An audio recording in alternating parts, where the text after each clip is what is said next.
आपके जीवन में ऐसा लगने लगे कि हाँ बहुत कष्ट है, कर्जा भी बढ़ गया, तकलीफ़ें भी बढ़ गई, बहुत दुख भी बढ़ रहा है, कहीं परिवार सही नहीं चल रहा है, तो प्रयास करते रहा करो। हफ्ते में एक बार एक चावल का दाना जल के पात्र में डाल लिया, एक काली मिर्च जल के पात्र में डाल ली और उस जल को ले गए, थोड़ा सा चंदन का छींटा डाल दिया, ले जाकर शिव जी को समर्पित कर दिया। शंकर को जल चढ़ाने के लिए 5 स्थान हैं जहां शिव को जल चढ़ाया जाता है और शंकर उस जल को स्वीकार करते हैं, जिसको पंचगंगा कहा गया। 5 स्थान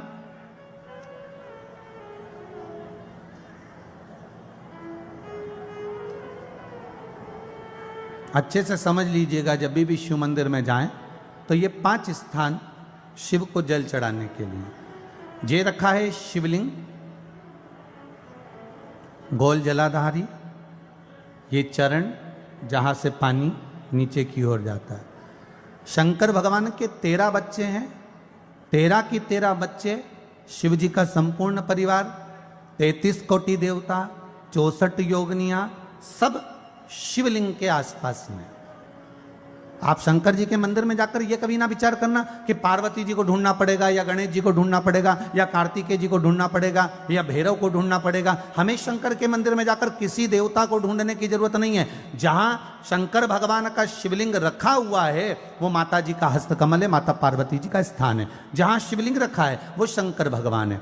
जहां जलाधारी है उस जलाधारी के पास में जहां पानी बहता है बीच में अशोक सुंदरी का स्थान है। जहां से पानी बह रहा है उसका राइट भाग वहां गणेश जी का स्थान है, लेफ्ट भाग कार्तिकेय जी का स्थान है। शंकर भगवान के ऊपर जो जल गिर रहा है वो शंकर भगवान की 5 लड़कियां, जया, विषहरा, शामली बारी, दौतली, देव, ये शंकर जी की 5 बेटियां ऊपर हैं। जहां से पानी बहकर उस निकासी से, जहां नाली बनी रहती है, पानी जहां से निकलकर बाहर मंदिर के जा रहा है वो 33 कोटि देवताओं का स्थान है। इसलिए सारे मंदिरों की परिक्रमा हो सकती है पर शंकर जी के मंदिर की परिक्रमा नहीं करते, क्योंकि वो जल जो जा रहा है वो 33 कोटि देवताओं का स्थान है, उसको हम लांघ नहीं सकते। वो स्थान जल चढ़ाते समय आप इसका स्मरण रखें। पानी का जब पात्र लेकर जाते हैं मंदिर के अंदर, सबसे पहले शिव जी का जो जलाधारी है उसमें राइट भाग पर अपनी मनोकामना कर कर जल चढ़ाएं, फिर लेफ्ट भाग में चढ़ाएं रोग मुक्ति के लिए। अशोक सुंदरी की जगह पर चढ़ाएं, ये तीसरा स्थान। चौथा स्थान माता पार्वती जी का जो कटी भाग है जहां पर शिवलिंग रखा हुआ है उस भाग पर जल चढ़ाएं, चौथा भाग। 5वां भाग शंकर जी के ऊपर चढ़ाएं। ये 5 जगह पर जल क्रम वाइज चढ़ाएं। आप लोग जाते हो डायरेक्ट जाकर शंकर जी पे जल उंडेल करा जाते हो, सीधे गए और शिव जी पे जाकर आपने जल चढ़ा दिया। हमारे यहाँ शास्त्र कहता है जैसे अपन देवताओं की पूजन करते हैं तो पंडित जी सबसे पहले पूजन किसकी कराते हैं? जम के बोलो जरा, गणेश जी की। गणेश जी के बाद पूजन कराते कराते कराते कराते कराते कराते आगे के सारे देवता कराते कराते कराते कराते फिर जन पर पहुंचते हैं। आप डायरेक्ट मूल पूजन कराते कराते कराते कराते कराते कराते आगे के सारे देवता कराते कराते कराते कराते फिर मूल पूजन पर पहुंचते हैं। आप डायरेक्ट मूल पूजन पे पहुंच जाते हो। और सरल भाषा में समझ लो, जितनी सरल भाषा में समझोगे ना उतना अपने जीवन में उतर जाएगा। इस छत के ऊपर आपको चढ़ना है, निशानी रखी है,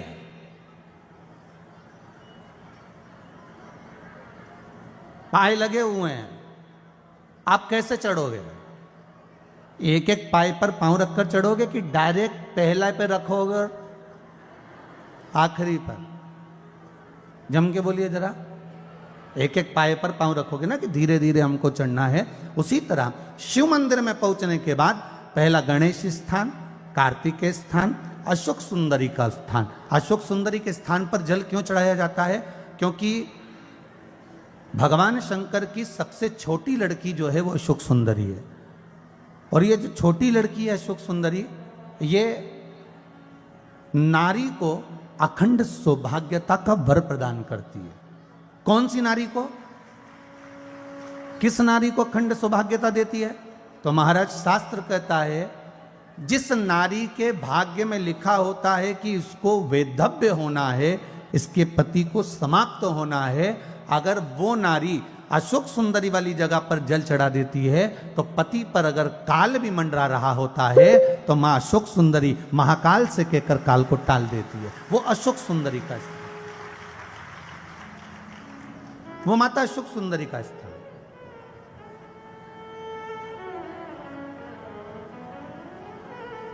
जल चढ़ाने का एक नियम है। यहां जल चढ़ाया, फिर कार्तिकेय बाबा को चढ़ाया, फिर अशोक सुंदरी को चढ़ाया, फिर कटी भाग पर। ये कटी भाग बड़ा विशेष भाग है महाराज, बहुत बहुत ध्यान दीजिएगा। जिस पति और पत्नी में विवाद होकर अदालत तक बात पहुंच गई हो और तलाक तक की नौबत आ रही हो, महाराज उनको जोड़ने के लिए ये कटी भाग मूल होता है। कौन सा कटी भाग? जहां पर शिवलिंग रखा है, जहां शिवलिंग रखा है ये कटी भाग मूल होता है। कहते हैं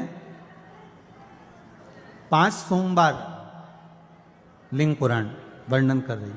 5 सोमवार कटी भाग पर जहां शिवलिंग रखा हुआ है, 3 उंगली में मक्खन लेकर कटी भाग पर मात्र फेर देने पर और उस पर 7 जगह चंदन लगा देने पर पति और पत्नी का संबंध कभी समाप्त नहीं हो सकता, वो जुड़कर ही रहेगा, प्रेम बढ़कर ही रहेगा। कटी भाग का बड़ा बड़ा महत्व है महाराज। शिवलिंग के कटी भाग पर स्वयं मां जगतजननी जगदम्बा अपने हस्त कमल पर भगवान शिव को झेली हुई।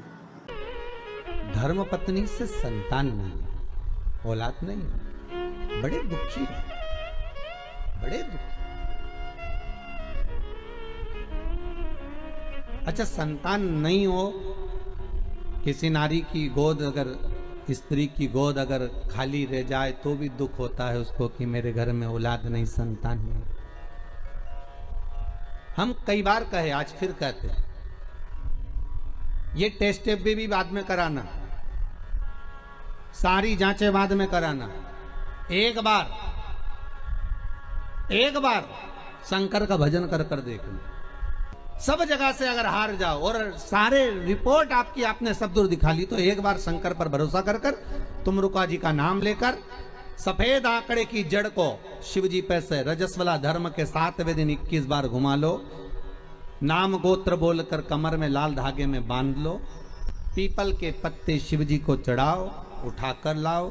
उस एक पत्ते को रात्रि को गाय के दूध में उकालो और उस दूध को दोनों पति पत्नी पियो। साथ रहिए, समय आएगा, बाबा चाहेगा तो 3 या 4 महीने में गर्भ ठहर ही जाएगा।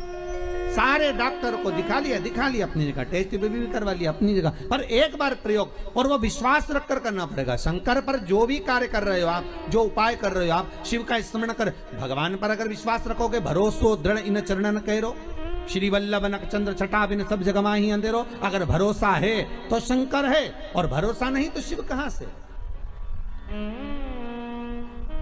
विश्वास लेकर अगर आए हो तो काम तो होगा। ये लोग काशी से आए हुए हैं, विश्वास लेकर ही तो आए होंगे कि हम जाएंगे शंकर की कथा में तो बाबा कृपा जरूर करेगा। कई लोग यहाँ पर बैठे हुए हैं जो विश्वास लेकर आए हुए हैं, दूर दूर से आए हुए हैं, केवल विश्वास लेकर कि भगवान कृपा करेगा किसी ना किसी रूप में, मुझे विश्वास है कि बाबा मेरी सुनेगा। और फिर कहता हूं, कथा में अगर आपने मन लगा लिया, भले टीवी चैनल के माध्यम से श्रवण कर रहे हो, भले मोबाइल के माध्यम से श्रवण कर रहे हो, भले पंडाल में सुन रहे हो, बाबा से अगर दिल से आपने अगर कह दिया तो 3 महीना बहुत होता है सब कामना पूरी होने के लिए। मेरा बाबा आपको कुछ ना कुछ दे ही देता है, बस आपकी रुचि के अनुसार सुख प्रदान कर ही देता है। आप उस पर विश्वास, भरोसा, भटकना नहीं है हमको, मार्ग से विचलित नहीं होना। मान लो कोई व्यापार, कोई दुकान, कोई फैक्ट्री आपकी ठीक नहीं चल रही है, आप ठेला लगा रहे हो, सब्जी की दुकान लगा रहे हो, कोई दुकान खोल कर बैठे हो, कोई फैक्ट्री लगा कर बैठे हो, कोई व्यापार कर रहे हो और उस व्यापार में तुम्हें आनंद नहीं आ रहा, बहुत तकलीफ चल रही है, बहुत तकलीफ, सब कुछ करके देख लिया पर वो तकलीफ मिटी नहीं रही, तो थोड़े दिन, थोड़े समय किसी भी शंकर के मंदिर में बटकेश्वर महादेव के नाम से एक बेलपत्र चढ़ाने का तरीका जरा समझ लेंगे।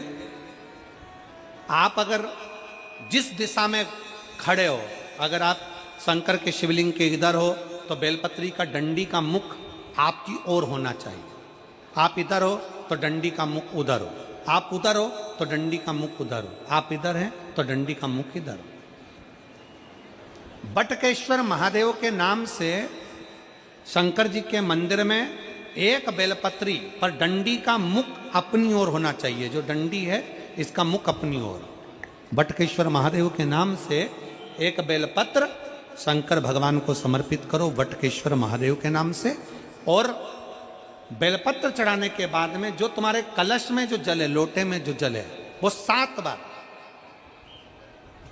लोटे का जल 7 बार, 7 बार से मतलब है अलग से लोटा भरना नहीं है, 7 बार उसी लोटे का जल जब बेलपत्र डंडी समेत समर्पित कर दें, 7 बार उस लोटे के जल को 7 बार बटकेश्वर महादेव का नाम लेकर अपनी मन की कामना कर कर बाबा से विनती करते हुए कि बाबा मेरी ये छोटी सी अर्ज स्वीकार करते, 7 बार उस जल को चढ़ाओ। लगातार कम से कम आप 15 से 20 दिन तक लगातार बटकेश्वर महादेव के नाम से चढ़ाओगे। ऐसी कोई दुकान और फैक्ट्री नहीं तो चले नहीं और आगे बढ़े नहीं और काम सुलझे। बटकेश्वर महादेव, भगवान शंकर का ये नाम, भगवान शिव का ये स्तुति, भगवान शंकर का ये नाम बटकेश्वर महादेव। स्वयं भगवान शंकर ब्रह्मा जी का जब सिर कटकर बड़का पेड़ बन जाता है और उस पेड़ के नीचे, वृक्ष के नीचे शंकर भगवान विराजमान हो जाते हैं, शिव जी उसके नीचे विराजमान हो जाते हैं, उसी का नाम बटकेश्वर महादेव पर। बटकेश्वर महापुराण की कथा कहती है, भगवान शंकर का चरित्र कथा है कि जिस बच्चे को, जिस मनुष्य को, जिस स्त्री को, जिस कन्या को, जिस बेटे को, बेटी को, बुजुर्ग को, महिला को, पशु को, पक्षी को, जानवर को, जलचर को, थलचर को, किसी को भी अगर शंकर जी की पूजन करना नहीं आए, आड़ी टेढ़ी भी कर देगा तो भी शंकर भगवान उसको स्वीकार कर लेंगे और शंकर उसको वर प्रदान कर देंगे। शिव उसकी पूजन को स्वीकार कर लेते, शंकर भगवान उसकी पूजन को स्वीकार करते।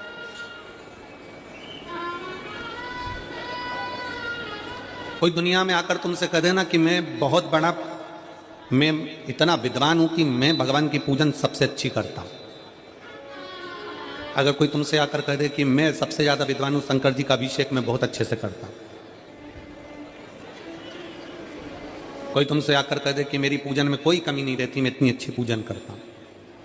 कोई विद्वान से विद्वान व्यक्ति भी आकर तुमसे कह दे कि मैं शंकर जी का अभिषेक इतना विद्वत्ता में कराता हूं कि मैं शंकर जी की आराधना सबसे श्रेष्ठ कर सकता हूं, तो मान लेना कि शिव मिल नहीं सकते, शंकर नहीं मिल सकते। शिव जी की पूजन वही स्वीकार है जिस पूजन में थोड़ी सी कमी रह जाए। पूजा की थाली लगाकर पशुपति व्रत करने के लिए तुम मंदिर में गए, पूजा की थाली लगाकर तुम शंकर जी के मंदिर में पूजन करने के लिए गए, 16 सोमवार की पूजन कर रहे थे, संकट सोमवार की पूजन कर रहे थे, सोमवार का पूजन कर रहे थे, प्रदोष का पूजन कर रहे थे, सोमवार की अष्टमी का पूजन कर रहे थे, शिवरात्रि का पूजन कर रहे थे, सावन महीने का पूजन कर रहे थे। पूजन की थाली में सारा सामान जमा लिया तो भी मंदिर में जाकर कोई सामान याद आए तो समझ लेना कि तुम्हारी पूजन भगवान शंकर ने स्वीकार कर लिया। और मुझे विश्वास है मेरी जीजियों पर, मुझे विश्वास है मेरी बेटियों पर, मुझे विश्वास है मेरे बेटाओं पर और मेरे जीजाओं पर। मेरी जीजियों ने, मेरे जीजाओं ने, मेरी बेटियों ने कभी तो मंदिर में पूजन करी होगी। बोलो करी कि नहीं करी किसी मंदिर में जाकर पूजन? जम के बोलो जरा, करी है ना? और आपकी पूजन की थाली में, आपके पूजन की थाली में कुछ ना कुछ कमी तो रही होगी ना। कभी माचिस रह गई, कभी दिया रह गया, कभी अगरबत्ती रह गई, कभी कंकु लाए थे कंकु रह गया, कभी चंदन रह गया, कभी कोई जनेऊ रह गया, कभी सुपाड़ी रह गई, कभी कोई प्रसाद रह गया। फिर याद आया मैं तो ये घर छोड़कर आ गई, मेरे घर पे रह गया, अब क्या करूं? शंकर जी की कथा कहती है कि शिव उपासना में अगर तुम्हारी थोड़ी सी कमी रह जाए, समझ लेना कि शंकर जी ने तुम्हारी उपासना को स्वीकार कर लिया। और यह केवल तुमसे ही मतलब नहीं है,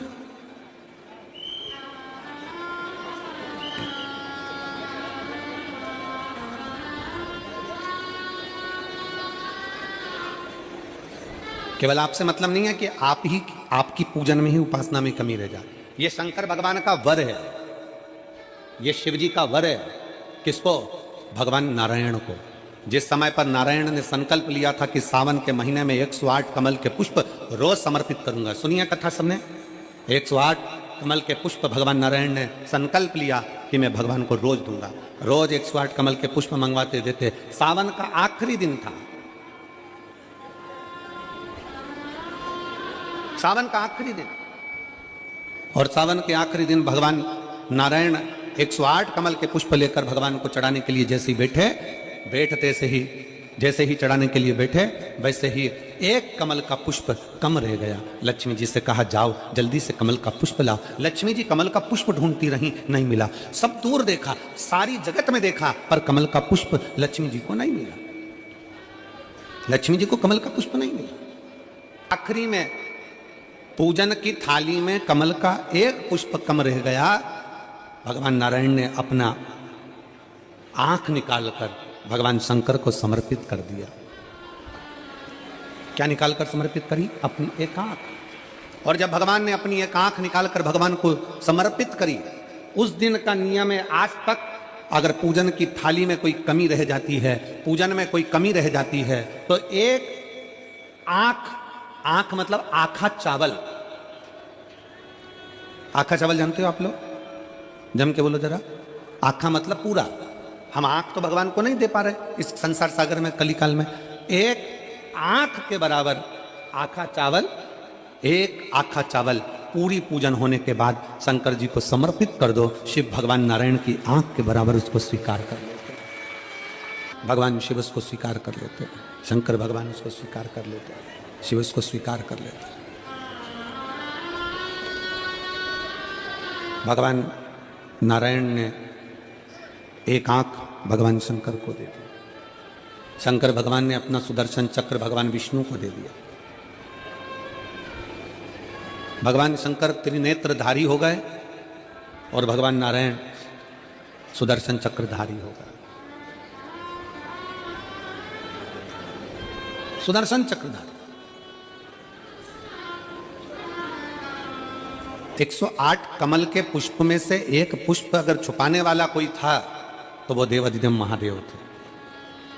शंकर भगवान ने कहा भगवान विष्णु से, हे नारायण, आपके कमल के पुष्प को, एक पुष्प को मैंने छुपाया था। आज मैं वर देता हूं, जो शिव की आराधना करेगा, जो शंकर की आराधना में बैठेगा, उसकी पूजा की थाली में जान करके नहीं तो तुम घर पे कोई सामान जान करके छोड़ जाओ, जान करके नहीं, लेकर सब जाना है। पूरी पूजन की थाली में अगर कोई कमी रह जाती है, शिव कहते हैं उसकी पूजन को मैं स्वीकार कर लेता हूं, उसकी पूजन को मैं स्वीकार। जान करके कोई कार्य नहीं करना है अपने को। नहीं तो तुमने सोचा कि पूजा की थाली में सब कुछ रख लूं, एक सामान घर पे छोड़ दूं। सीवर वाला महाराज जी बोला है, ऐसा काम नहीं करना। कई लोग जान कर जब घर से निकलते हैं तो कोई शुभ शकुन करना रहता है तो जान करके शुभ शकुन करते हैं। गाय को घेर के लेकर आएंगे, बछड़े को घेर कर लेके आएंगे कि आज ये जा रहे हैं तो इनके सामने से दूध पीती हुई बछड़ा और गाय निकलेगी तो शुभ शकुन होगा। अब वो तो अनायास कोई शुभ शकुन हो जाए, अचानक से कलश लेकर कोई स्त्री निकल जाए। जब हम नेपाल में कथा करने के लिए गए तो वहां पर कान वाले ने पत्र लिखा, और शायद नेपाल की कथा में वो पत्र आप लोगों ने सुना भी होगा। उस दुकान वाले ने अपने पत्र में लिखा कि गुरुजी, मेरी दुकान बिल्कुल नहीं चलती थी और मैं किसी देवता पर भरोसा नहीं करता, मैं कहीं नहीं जाता, पर 15 घर छोड़कर एक लड़का रोज प्रतिदिन 1 लोटा जल लेकर शंकर जी के मंदिर में जाता है और मेरा दुकान पे आने का समय वही टाइम होता है। वो लोटा लेकर निकलता है और मैं दुकान की ओर बढ़ता हूँ, दोनों का मिलना थोड़ा आगे होता है। गुरुजी, जब से वो 1 लोटा जल भरा हुआ कलश मेरे सामने से निकल कर जाता है, तब से मेरी दुकान चलना इतनी प्रारंभ हो गई कि मुझे पीछे पलट कर नहीं देखना। अब ना उस दुकानदार ने उस लोटे वाले को कहा कि तू जल लेकर जा, उस लोटे वाले ने भगवान शंकर की कथा को श्रवण करा और एक लोटा जल लेकर शंकर के मंदिर में जाना प्रारंभ करा।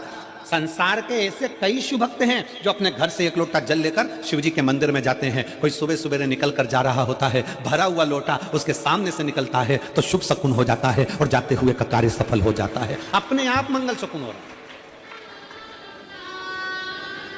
अपने आप मंगल शकुन हो रहे हैं।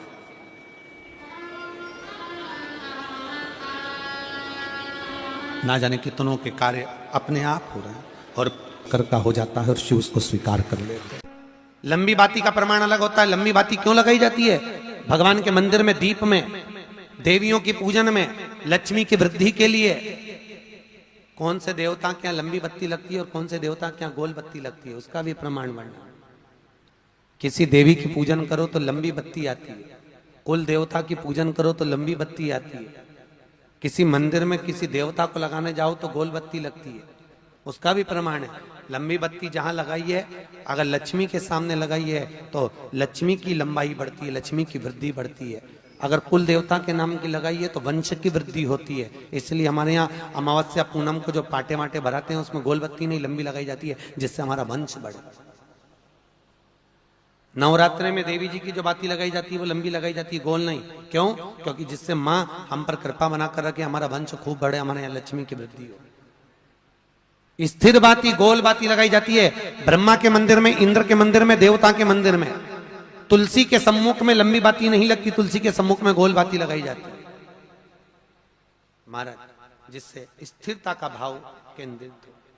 स्थिरता का भाव।